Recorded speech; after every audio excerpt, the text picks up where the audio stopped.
Hello everyone, this is me again, Sir Alexis Osorio, and welcome to Grade 8 Math class.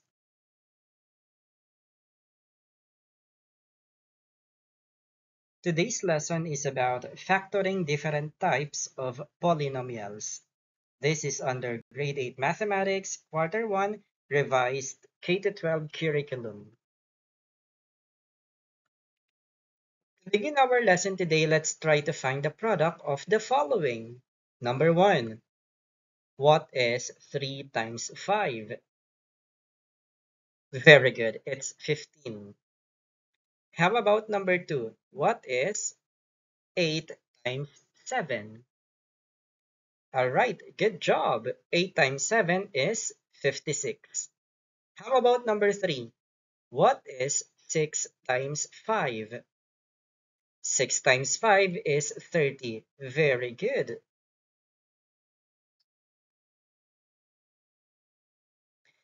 Okay, let's take a look at this given. 6 times 5 is equal to 30. Since this is a mathematical sentence, meron tayong tawag sa bawat parts nito. So, una, yung ating 6 and 5, ang tawag dito is factors. Kung nung elementary tayo, ang tawag dyan sa dalawang numbers na pinagmumultiply ay multiplier and multiplicand, ngayong high school na tayo, we are going to call them as factors. Next, ano naman ang tawag natin sa 30? Okay, ang tawag natin sa 30 ay product. Alright. Okay, so let us reverse the process. This time, ang gagawin naman natin given is yung product, which is 30. All we have to do is to give the factors of 30. At ang una na nga nating sagot dito is 6 times 5 kasi yan yung given natin kanina. Ngayon, meron pa tayong ibang factors na pwedeng maisip sa number 30. Ano pa kaya yung pwede?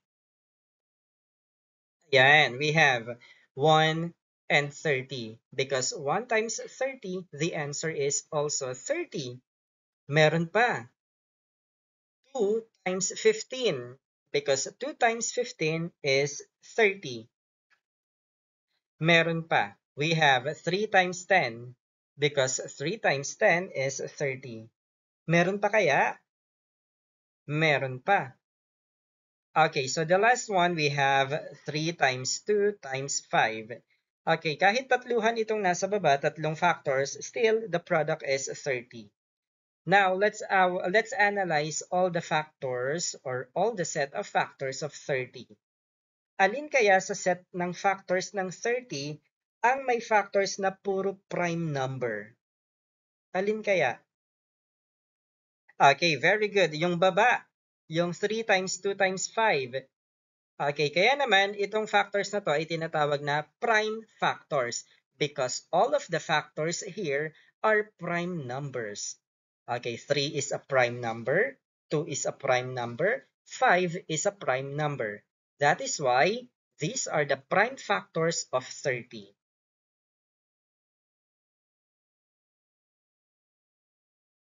Now, let us try to answer this. What are the prime factors of x squared? Okay, so para malaman natin yon, dapat ang factors ng ating x squared ay prime. Okay, so the answer is x times x because we know that x is a prime polynomial. Okay, so dalawang x dito ang pinagmumultiply to get the product of x squared.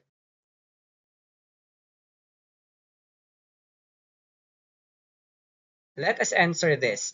Which of the following is prime? A, 4, B, 5, C, 6, D, 8. Alright, the answer here is letter B, because letter B is the only number that is prime among the choices. 4 is not a prime number kasi meron siyang two sets of factors. Ang una ay 2 times 2 at yung sumunod is 4 times 1. So dalawa yung set of factors niya. So that's why letter A is not prime. Letter C, 6. Ang number 6 is also not prime because it has multiple sets of factors. The same with letter D, which is 8.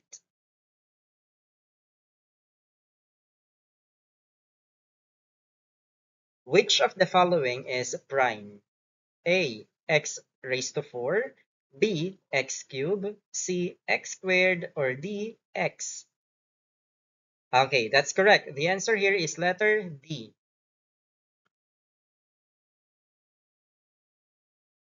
So let's define factor. Factor refers to a number or polynomial that is multiplied by another number or polynomial to form a product.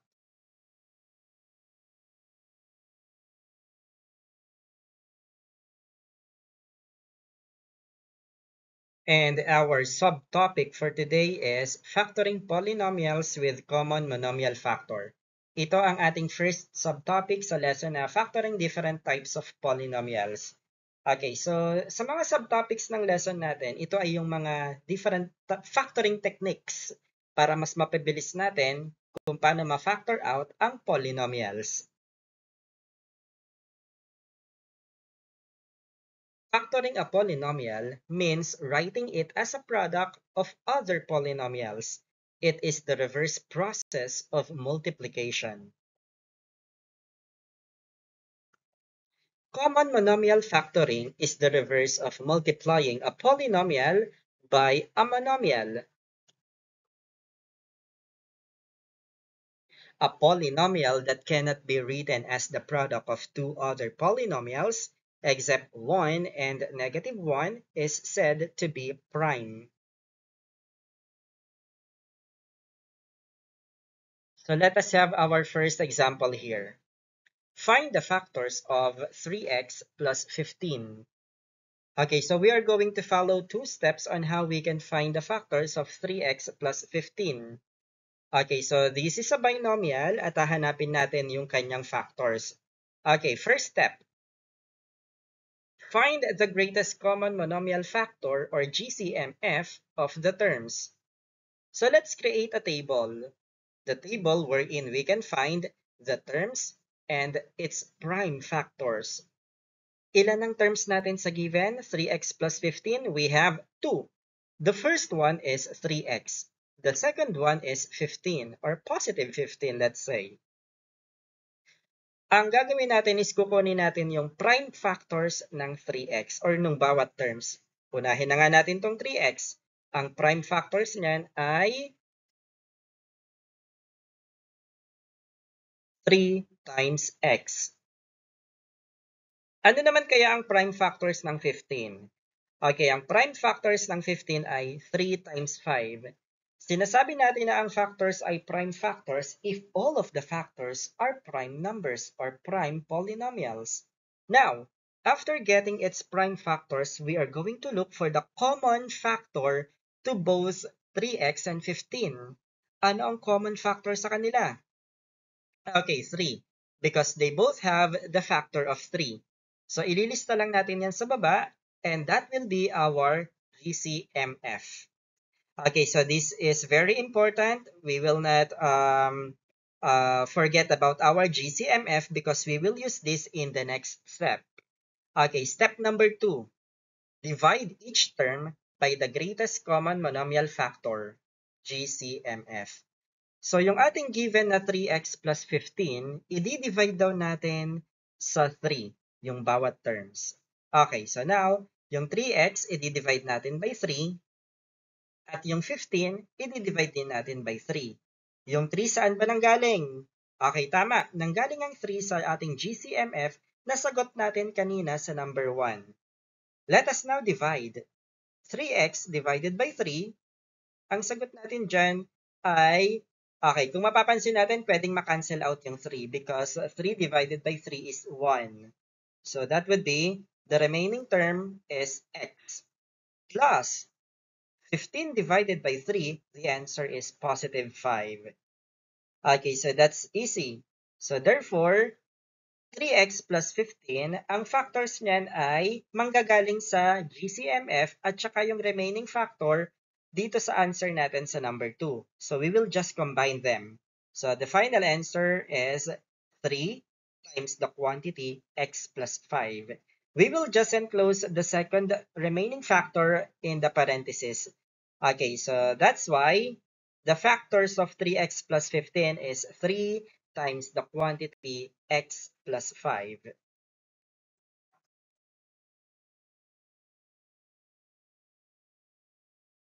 Paano natin malalaman kung ang sagot natin or yung factors natin ay tama? Okay, ilista ulit natin yung final answer. We have 3x plus 15 equals 3 times the quantity x plus 5.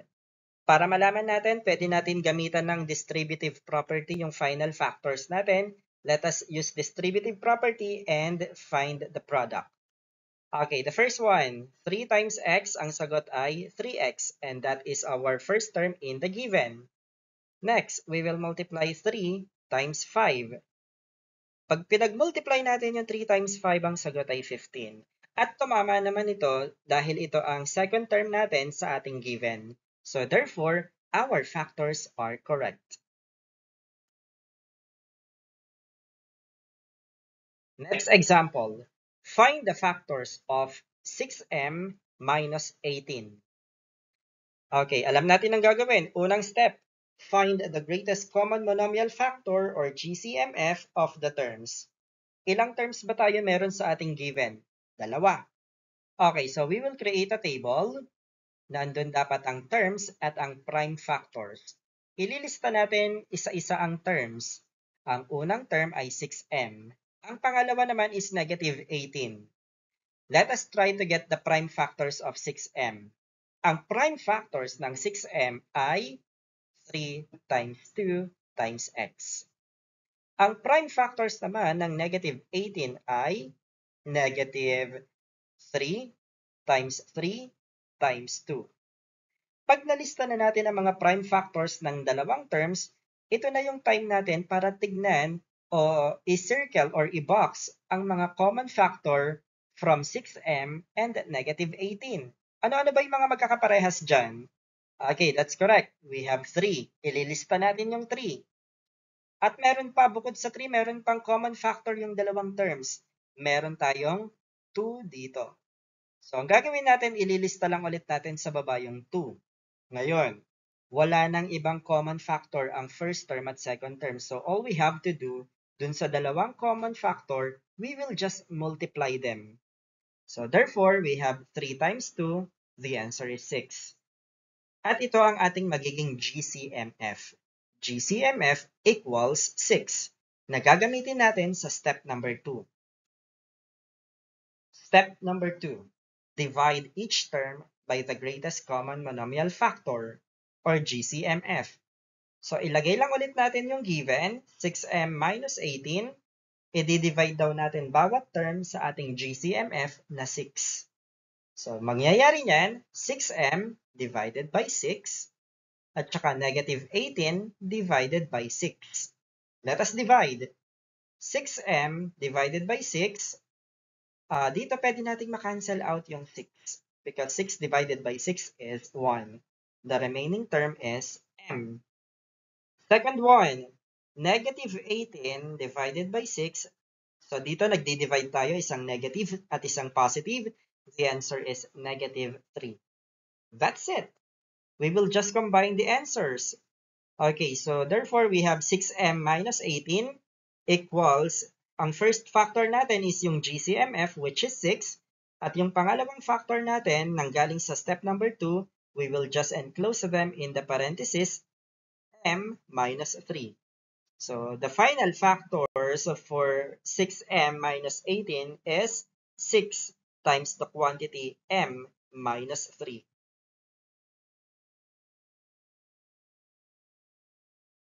Another example. Find the factors of 4x squared plus 8x. Step number 1. Find the greatest common monomial factor or GCMF of the terms. Okay, so sa given natin, dalawa ulit yung terms natin because the given is binomial. We will create a table with terms and prime factors. Dalawang terms natin, so ilagay natin isa-isa. We have 4x squared at saka 8x. Let us get the prime factors of 4x squared. Okay, the prime factors of 4x squared ay 2 times 2 times x times x. Ang 8x naman, anong prime factors ng 8x? Meron tayong 2 times 2 times 2 times x. Pag nailista na natin ang mga prime factors ng dalawang terms, we will now look for the common factor to both terms. Ano ba yung mga common dito? Una, ay ang number 2. Ililista natin siya ng isang beses sa baba. Meron pa bukod sa 2. Ayan. Okay, we have another 2. Meron pa ba?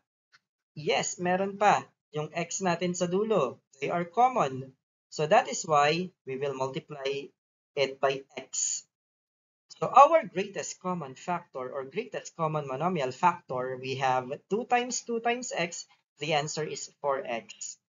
We will use 4x as our GCMF na gagamitin natin sa second step. Okay, step number 2. Divide each term by the greatest common monomial factor or GCMF. So, ilista natin yung ating given. 4x squared plus 8x. I-divide natin bawat term by 4x kasi 4x yung ating GCMF. So, mangyayari, 4x squared divided by 4x. 8x divided by 4x. I-divide na natin 1 by 1. Okay, so una, 4x squared divided by 4x, alam natin na yung 4 ay makakancel because they are the same. 4 divided by 4 is 1. So matitira, x squared divided by x, x. And then sa dulong part, yung second term natin, 8x divided by 4x, pareho silang may variable x, so we can cancel out x. So 8 divided by 4, the answer is positive 2. We will just combine the answer from the GCMF plus the answer in number 2 to find the factors. Therefore, 4x squared plus 8x equals 4x times the quantity x plus 2. Okay, so this is now our final answer. Another example, we have find the factors of 3x raised to 5 minus 18x cubed plus 6x. Ang given natin is trinomial this time. But don't you worry because it has the same process on how we can find the factors of this given trinomial. Step number 1. Find the greatest common monomial factor or GCMF of the terms. We will create again a table or table of values ng terms at saka ng prime factors. Ang pinagkaiba lang nito sa mga example natin kanina, it has 3 terms. So isa-isahin natin to. Ang unang term ay 3x raised to 5, ang pangalawang term negative 18x cubed, at ang panghuling term is 6x. Let us get the prime factors of each term. Ang una, ang prime factors ng 3x raised to 5 ay 3 times x times x times x times x times x. Yun namang pangalawang term, negative 18x cubed. Ang prime factors ng negative 18x cubed ay negative 3 times 3 times 2 times x times x times x. At ang huli, 6x. Ang prime factors ng 6x ay 3 times 2 times x. Kung mapapansin nyo, tinapat ko na yung mga factors sa pwede nilang ma-cancel out para hindi na mahirap i-cancel out. Ano? Okay, so let us get the common factor. So sa pagkuha ng common factor, dahil tatlo yung terms natin, dapat silang tatlo ay merong common sa bawat isa. Hindi pwedeng dalawa lang. Okay, so makikita natin, pwede nating kunin ito. One of their common factors is 3. So sulat natin sa baba, 3. Meron pa ba bukod dyan? Meron pa. Okay, at yun ay ang x. So, ililista lang ulit natin sa baba. Dahil dalawa yung common factor natin, we will get their product. So, 3 times x, the answer is 3x. Alright, so therefore, our GCMF is 3x. Step number 2. Divide each term by the greatest common monomial factor or GCMF. Isulat natin ang given natin. We have 3x raised to 5 minus 18x cubed plus 6x. Bawat term natin sa given ay i-divide natin by the GCMF 3x. Magkakaroon tayo ng 3x raised to 5 divided by 3x. Negative 18x cubed divided by 3x. At ang dulo, 6x divided by 3x. Isa-isahin na nating i-divide. So, 3x raised to 5 divided by 3x. Ang magiging sagot natin, una, pwede nating makancel out yung 3. So, x raised to 5 divided by x is x raised to 4. Pangalawa, negative 18x cubed divided by 3x. So, divide muna natin yung numerical coefficient. Negative 18 divided by 3, ang sagot ay negative 6.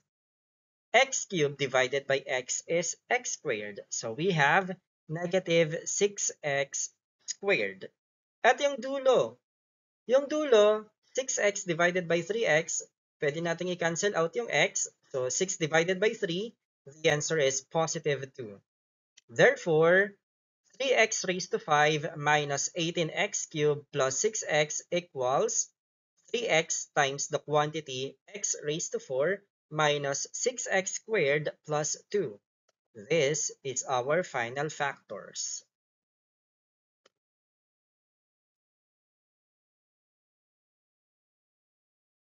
Alright, kayo naman ang magsasagot nito sa comment section. Don't forget to write your name and section and then your final answer for this question.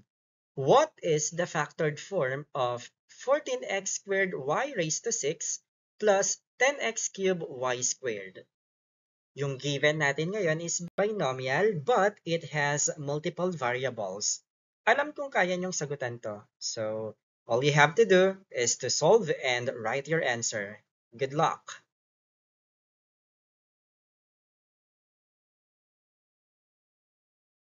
And that would be all for today. Thank you so much for watching this video. I hope you learned something on how to factor out polynomials with common monomial factor. Thank you so much. See you on my next video. Goodbye!